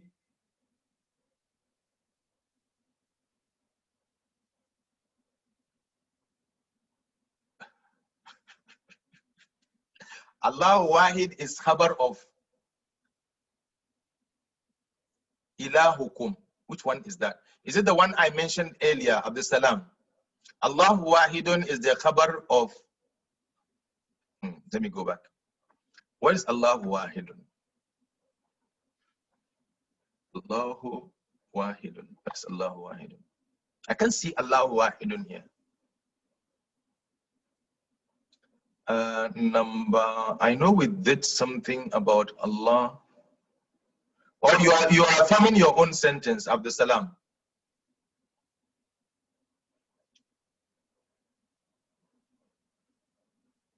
Abdul Salam, are you forming your own sentence by saying Allahu Wahidun?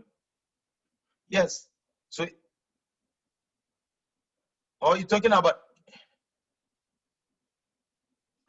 you see, notes. Or you are talking about ilahukum ilahun wahid. Yes, ilahun wahid is the khabar. That's what we said. Yes, yes, it's the khabar. Okay, so I'm good, thank you. What we are saying is that we are inviting you, inshallah, on Saturday, 8 o'clock p.m. GMT. That's Ghana time, Ghana Meridian time, right? And for Nigeria Meridian time is NMT and 9 p.m. Okay, because our brothers and sisters in Nigeria are here. So inshallah, we'll be having a guest from South Africa to talk to us, Sheikh Abdurrahim Firi, a very important personality in the da'wah field of South Africa. We'll be having him as our guest, inshallah, this particular week. Khalifa, which question? Khalifa, have you asked a question? What is your question, Khalifa? I've missed it. Khalifa says pointer word and a breaking chain. What is Khalifa? Khalifa, please. I can see that reasons for invisible is can appear in one sentence, e.g. the first example, which is what? Yes, we mentioned this, right? Did we say? Yes, we mentioned this. We said zalika. Absolutely, yes. Yes, Khalifa, you're right. Good. Okay, so we'll meet inshallah on Saturday before Monday. But please keep doing your exercises on your Edmodo. Don't let it go, because as I said, there's a lot of criteria that will be used to assess you at the end of this course. Yes, it is in fact, this course was made without any cost from you, but believe me, it is priceless. To me, it's very satisfying to have very important personalities like you know, teachers and directors of madrasas and so on, but come in here to share this with us. So don't take it lightly. We are going to take it home. And so let's do it well. The Prophet ﷺ tells us that Allah loves persons that when they do things, they do it with quality. So let's do it well. Let's do all the exercises. I am seeing some of you in the attendance who do not do your assignments. Yes, your assignments, your assignment in your Edmodo. Please do it, because those assignments are very important as well. And I needed to inform you this. I did make a commitment at the beginning that everyone who participated with us would be given an amount of data, right? And this data will be given to you, inshallah, at the end of this particular course. And that data will depend on your participation. Please note, it will depend on your participation. And we said we are going to give between 7 to 10 gigabytes of data to each and every one of you. But you cannot attend one class and then you expect to get your 10 gigabytes of data, for instance. I think that is also fair, right? So your participation, at least 70%, please. At least you need to have participated in the Zoom lessons 70% of time, and then also in your Muhammad Augustine, please, if you have any issue, bring it on the platform and let's share it together. Okay, bring it on the platform and let's share it together. Or you can call get in touch with any of the co-hosts. I'm sure you will get there. And I'm sure you are also part of the platform, Muhammad Augustine. If you have not been added to the platform, yes, okay. If you are added there, please bring your issue there. Easily, it will be solved for you, inshallah. Jazakumullah khair. Okay, so please, your participation is key. You are going to get some gigabytes of data at the end of it. And of course, the incentive that we spoke about, if you are able to go and teach 5 people as an individual, and as a madrasa, if you are able to teach 10 people, not only would your madrasa get an incentive, imagine if your madrasa is going to be refurbished as a result of you being able to do this. Definitely you are bringing something good. Yes, this is a commitment that we are making, that we want to get people to learn this methodology. And if we are able to bring in students who are very good in doing this, a lot of people will benefit, particularly people who are speaking English and who understand what we are doing. So we are making a commitment for the madrasas and for the individuals. If a madrasa is able to bring up 10 students who are very good and are able to pass a test that we are going to be set for them, as well as some quiz we are going to also set for the student that they have taught and they pass well, then inshallah we are going to ensure that we give them that incentive.